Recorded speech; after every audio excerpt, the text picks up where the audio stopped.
যেমনটা থাম্বনেলে দেখলেন, এক্স্যাক্টলি সেমভাবে এই ভিডিওটাই হতে পারে আপনার গেম চেঞ্জার ভিডিও। হ্যাঁ, এই ভিডিওটা শুনে যতটা সহজ ঘটনা বলে মনে হবে, যদি ভিডিওটা দুবার তিনবার দেখতে পারেন এবং আমার বলা প্রতিটা কথা যদি আলাদাভাবে খেয়াল করতে পারেন, তাহলে এই ভিডিও আপনার জীবন বদলে দেওয়ার ক্ষমতা রাখে, আপনার চিন্তা ভাবনা সম্পূর্ণ বদলে দেওয়ার ক্ষমতা রাখে। সাধারণভাবে শুনতে গেলে যে ঘটনাটার কথা এখন বলবো, সেটা হয়তো খুব সহজ এবং কাকতালীয় বলে মনে হবে, কিন্তু যারা সামান্যটুকুও ল অফ অ্যাট্রাকশন মানেন, যারা ভাবেন, বোঝেন এবং আলাদা করে চিন্তা করার সাহস দেখান, তারা বুঝবেন এটা খুব সাধারণ ঘটনা হলেও এর ভেতরে লুকিয়ে আছে ল অফ অ্যাট্রাকশনের একটা অনবদ্য ছোট্ট চাবিকাঠি, যা বিভিন্ন ছোট ছোট জিনিস দিয়ে আমাদেরকে বুঝতে সাহায্য করে যে ছোট ছোট জিনিসগুলো আসলে খুব ছোট নয়, এরা অ্যাকচুয়ালি অনেক বৃহৎ, অনেক বড় ম্যানিফেস্টেশনের বীজ মাত্র। তাই আর একদম সময় নষ্ট না করে চলুন মূল ঘটনায় ফিরি।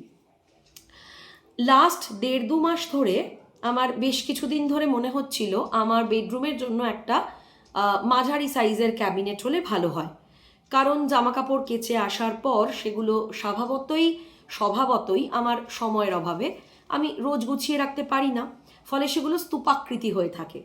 এবং কিছুদিন যাবৎ, কয়েক মাস যাবৎ আমার একটু পরিষ্কার ব্যাপারটা একটু বেশি বেড়েছে। আমি সময় না পেলেও যখন দেখি জামা কাপড় স্তূপাকার হয়ে আছে, গোছাতে পারছি না, আমার ভালো লাগে না, মন ভালো লাগে না, অস্বস্তি হতে শুরু করে। এবং আমার অলওয়েজ মনে হয় যে এটাকে যদি একটু গুছিয়ে ঠিকঠাক করে রাখতে পারতাম। তো যাই হোক, মনে হচ্ছে একটা ক্যাবিনেট প্রয়োজন। এরকম একটা অবস্থায় আমি যখন দিদি নাম্বার 1 খেলতে গেলাম, তখন দিদি নাম্বার 1-এর যে ফার্স্ট গেমটা এলো, সেই গেমে যখন প্রথম গিফটসের উইন্ডোটা খুললো, আমি দেখলাম এক্স্যাক্টলি সেম একটি ক্যাবিনেট, ঠিক যে হাইটটার কথা আমি ভেবেছিলাম, যে হাইটটার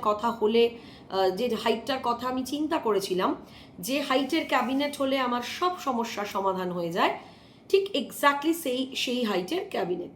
তো আমি ভীষণ খুশি হয়ে গেলাম, এবং আমি তো জানি যে যেহেতু আমি ভেবেছি, যেহেতু আমি মনে মনে ওই ক্যাবিনেটে এনার্জি দিয়েছি, ফলে সেটা আমার রিয়ালিটিতে এসে দাঁড়িয়েছে। তো প্রথম রাউন্ডেই কিন্তু আমি ক্যাবিনেটের দিকে তাকিয়ে খুব খুশি হলাম, থ্যাংক ইউ বললাম, থ্যাংক ইউ ইউনিভার্স বললাম, ক্যাবিনেট তুমি আমারই, তুমি আমার সঙ্গে আমার বাড়ি যাবে, thank you so very much আমার জীবনে আসার জন্য। তোমাকে নিয়ে আমি খুব খুশি থাকবো এবং তোমাকে দিয়ে আমার সমস্ত কাজ খুব সুন্দরভাবে হয়ে যাবে। মানে জাস্ট 20-25 সেকেন্ডের কথাবার্তা দুজনের মধ্যে। তখন অবধি কিন্তু রচনা ব্যানার্জি এসে বা দিদি নাম্বার 1 টিম থেকে খেলাটা বোঝায়নি। ওইটুকুনি সময়ের মধ্যে কিন্তু একটা আই কন্ট্যাক্ট তৈরি হয়েছে আমাদের দুজনের মধ্যে, এবং আমি অনবরতই অ্যাফার্ম করে চলেছি যে ইয়েস, এই তো আমি তোমাকে পেয়ে গেছি, আমার ভীষণ তোমাকে দরকার, তুমি কিন্তু আমার সঙ্গে আমার বাড়ি যাবে। So cabinet, you are mine, তুমি আমারই। এইবারে মজার ব্যাপার, খেলা হলো, খেলার রেজাল্ট বেরোলো এবং যথারীতি আমি খেলায় লাস্ট হলাম। আমার টাইমিং ছিল সবচেয়ে বেশি। যারা দিদি নাম্বার 1-এর ওই এপিসোডটা দেখবেন, তাতে দেখবেন প্রথম যে খেলাটা ছিল সেই খেলায় কিন্তু আমি লাস্ট হয়েছিলাম, আমার টাইমিং ছিল সবচেয়ে বেশি। এবং এরকম একটা সিচুয়েশানে, ফলে সবার গিফটস নেওয়া হয়ে যাওয়ার পরে আমি গিফট নেব, এবং যথারীতি আমি ভীষণভাবে চাওয়ার পরেও কিন্তু যিনি সেকেন্ড হয়েছিলেন, অর্থাৎ সেকেন্ড কম টাইমিং যার ছিল অবধারিত, তিনি সেই ক্যাবিনেট চেয়ে নিলেন। ফলে সেই ক্যাবিনেট কিন্তু আমার জুটল না। যদি পসিবল হয় আমি থাম্বনেলে ক্যাবিনেটের ছবিটাকেও অ্যাড করার চেষ্টা করব, বা হয়তো ক্যাবিনেটটা দিয়েই ছবিটা দেব, যাতে আপনাদের বুঝতে সুবিধে হয়। তো যাই হোক, এরকম একটা সিচুয়েশানে যথারীতি আমি কিন্তু আর দুঃখ করলাম না, কারণ যেই মুহূর্তে আমি বুঝলাম যে ক্যাবিনেট অন্য কারুর হয়ে গেছে, অন্য কারুর জিনিসে দৃষ্টি দেওয়া বা অন্য কারুর জিনিসটা আমার হোক যেন তেন প্রকারেণ, এটা কিন্তু ল অফ অ্যাট্রাকশন, ম্যানিফেস্টেশন, স্পিরিচুয়ালিটির সম্পূর্ণ বিরুদ্ধ কাজ। অন্যের জিনিসে লোভ করা, অন্যের জিনিসকে দেখে ওইটাই আমার চাই, যেন তেন প্রকারেণ ওইটাকেই আমাকে আসতে হবে, এটা কিন্তু ল অফ অ্যাট্রাকশন বা স্পিরিচুয়ালিটিতে একেবারেই চলে না।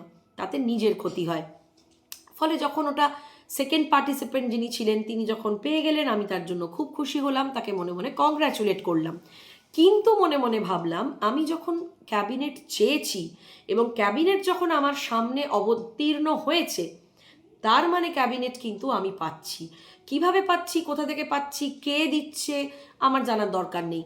ক্যাবিনেট আমার প্রয়োজন, ক্যাবিনেট আমি পাচ্ছি। এখন না হলেও কিছু দিনের মধ্যে পাচ্ছি, কিছুদিন না হলেও কিছু বছরের মধ্যে পাচ্ছি, কিন্তু ক্যাবিনেট আমি পাচ্ছি। খেলা শুরু হলো, অ্যান্ড বাকিটা তো আমি আগের দিনই বলেছি। খেলা টেলা শুরু হলো এবং ওই খেলায় আমি বাধ্য হলাম, ওখানে একটা মানে আপনার আয়রন স্ট্যান্ড ছিল আর একটা ড্রেসিং টেবিল ছিল। তো আমি আয়রন স্ট্যান্ড নিইনি, আমি ড্রেসিং টেবিলই নিলাম, এটা জানার পরেও যে আমার ঘরে অলরেডি একটা ড্রেসিং টেবিল আছে। কি করব, ওটাই আমার পছন্দ, ভীষণ সুন্দর একটা ড্রেসিং টেবিল। তো ড্রেসিং টেবিলটা আমি নিয়ে এলাম এবং যথারীতি আমার মা, আমার হাজব্যান্ড, আমার ননদের মেয়ে সবাই বলতে শুরু করলো, একই ঘরে দুটো ড্রেসিং টেবিল। আমি আবার হেসে বললাম, কেন, একটা মানুষের একের বেশি একাধিক বাড়ি থাকে না, তার একটার বেশি দুটো গাড়ি থাকে না, সেমভাবে আমার ঘরেও দুটো ড্রেসিং টেবিল থাকবে। এটা তো ইউনিভার্সের সিগন্যাল যে আমার জীবনের সমস্ত ভালো জিনিস একাধিক থাকবে, আমি যাতে রিসিভ করার ক্ষমতায় আসি। ঠিক আছে, এবার আমি ভুলে গেছি, ক্যাবিনেটের কোনো শোক আমার নেই। আমি জানি কোনো না কোনোভাবে ক্যাবিনেট আমার জীবনে আসবে, কবে আসবে, কিভাবে আসবে, সেটা ভাবার গল্প আমার নয়। ভালো চলছে। সোমবার অর্থাৎ 15ই ডিসেম্বর আমার শুটিং হলো। 15ই ডিসেম্বর রাতে জিনিসপত্র নিয়ে এলাম। মঙ্গলবার গেল, বুধবার গেল, বৃহস্পতিবার গেল, we all were happy with the second dressing table. আমরা সবাই সেকেন্ড ড্রেসিং টেবিল নিয়ে খুব খুশি ছিলাম। সুন্দর করে সেখানে কি কি রাখবো টাকবো সেটাও ভেবে ফেললাম, যদিও সেখানে কিছু রাখার সময় করে উঠতে পারছিলাম না। ভেবে ফেলেছিলাম কি কি রাখবো, বাট হয়ে উঠছিল না। হঠাৎ বৃহস্পতিবার রাতে আমার হাজবেন্ড বলা শুরু করলো, না ঘরটা না ভাল লাগছে না, মানে ভীষণ ক্লামজি লাগছে, কারণ আমার আরও অন্যান্য গিফটসও সেখানে রাখা হয়েছে এবং প্রত্যেকটাই বড় বড় গিফটস। তো সেক্ষেত্রে কী কী গিফটস পেলাম সেটা নিয়ে ডেফিনেটলি একটা ভিডিও একদিন করব। তো যথারীতি তখন আমার হাজবেন্ড ভীষণ, আরও আমি আর ও দুজনেই না, আমরা খুব একটা ক্লামজি, দম বন্ধ করা, প্রচুর ফার্নিচারওয়ালা বাড়ি ঘর আমরা পছন্দ করি না, একটু খোলামেলা থাকলে সেটাই আমাদের পছন্দ। তো ও বলা শুরু করলো কি করা যাবে কি করা যাবে। তো তখন ও নিজেই বলল, প্রাইজের জিনিস বিক্রি করতে খারাপ লাগছে, কিন্তু চলো যদি কেউ নেয় আমরা বলতে শুরু করি, কাউকে একটা দিয়ে দিই। বরঞ্চ এই ড্রেসিং টেবিলটা বিক্রি করে বা কোনো বড় ফার্নিচারের দোকানে এক্সচেঞ্জ করে আমরা একটা ক্যাবিনেট আনলে কেমন হয়, ওই যেরকম সেকেন্ড পার্টিসিপেন্ট পেয়েছিল। আমি বললাম, এই তো মজা, দেখেছো, that is the miracle power of law of attraction, and that is the blessing of universe.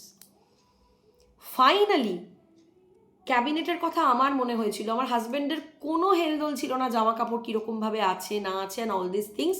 হঠাৎ করে ওর কেন মনে হবে যে ড্রেসিং টেবিলটাকে রিপ্লেস করে একটা ক্যাবিনেট আনা দরকার, যেমন ওই সেকেন্ড পার্টিসিপেন্ট পেয়েছিল। ওটা যদি আমরা আনি তাহলে এই জামা কাপড় রাখা, বইপত্র রাখার প্রবলেম একদম সলভ হয়ে যাবে এবং ঘরটাও খুব সুন্দর ছিমছাম থাকবে। এর মধ্যে আবার আমার ননদের মেয়ে অলরেডি একটা সেম ড্রেসিং টেবিল ফ্লিপকার্টে দেখেছিল, কিন্তু সেখানে অনেকটা দাম ছিল, ফলে ও কেনেনি।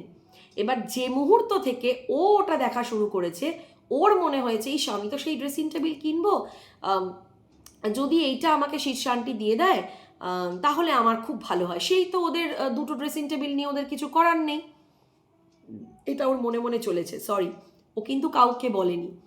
যেই মুহূর্তে আমি আমার শাশুড়িকে গিয়ে বললাম, আমার হাজব্যান্ডও বলল যে জানো তো, কাল থেকে আমরা লোককে বলা শুরু করি আমরা এই ড্রেসিং টেবিলটাকে রিপ্লেস করতে চাই, কেউ না নিলে ফার্নিচারের দোকানে রিপ্লেস করব। সেই জায়গায় আমরা একটা ক্যাবিনেট কিনতে চাই।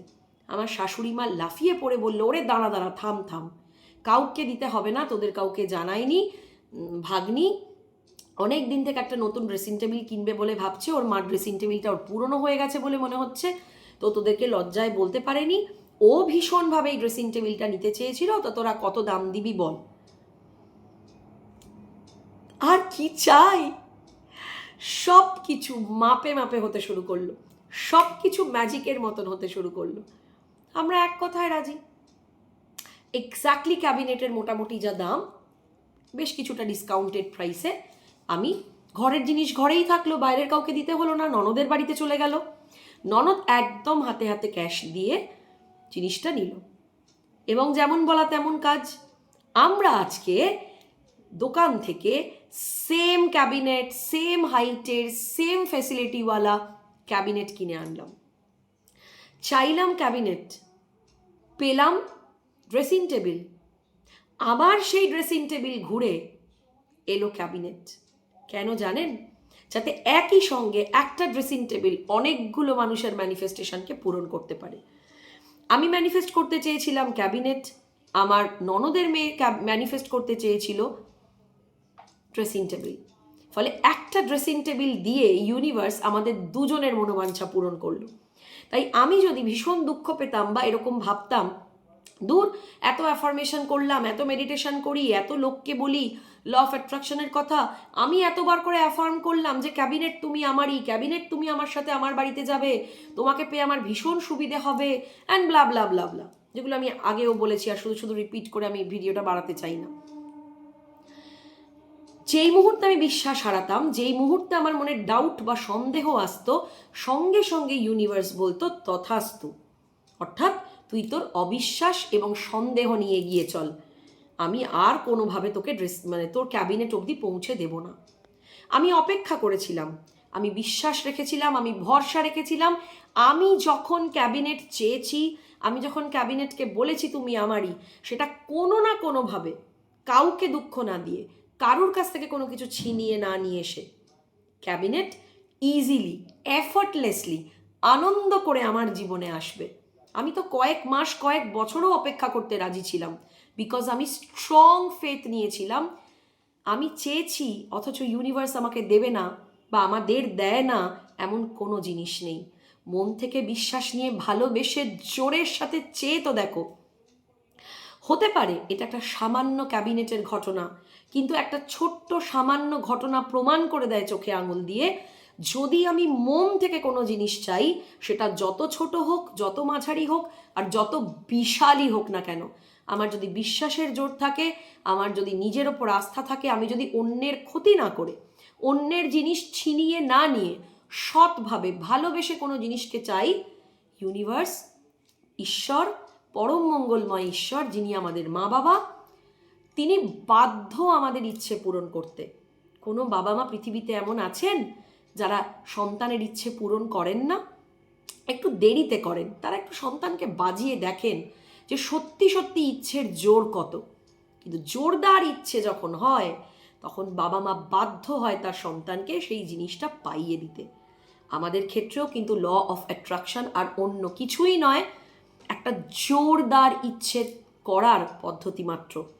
তাই আর দেরি না করে ভিডিওটা বারবার দেখুন, প্রতিটা কথা খেয়াল করুন, আর লেগে পড়ুন কোন কোন ইচ্ছে জোরদারভাবে চাইছেন অন্যের ক্ষতি না করে, যে ইচ্ছেটা পূরণ হলে আপনার জীবনটা অপূর্ব সুন্দর হয়ে যাবে।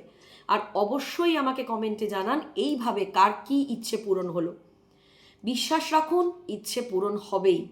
খুব ভালো থাকুন, অবশ্যই প্রচুর লাইক, শেয়ার আর সাবস্ক্রাইব করুন, আত্মীয় স্বজন, বন্ধু বান্ধব সবাইকে পাঠান, যাতে সবাই এই ভিডিওটার মাধ্যমে নিজের চিন্তা ভাবনাকে বদলাতে পারে, বিশ্বাসটাকে মজবুত করতে পারে, আর সবার জীবনে সমস্ত ইচ্ছে পূরণ হয়।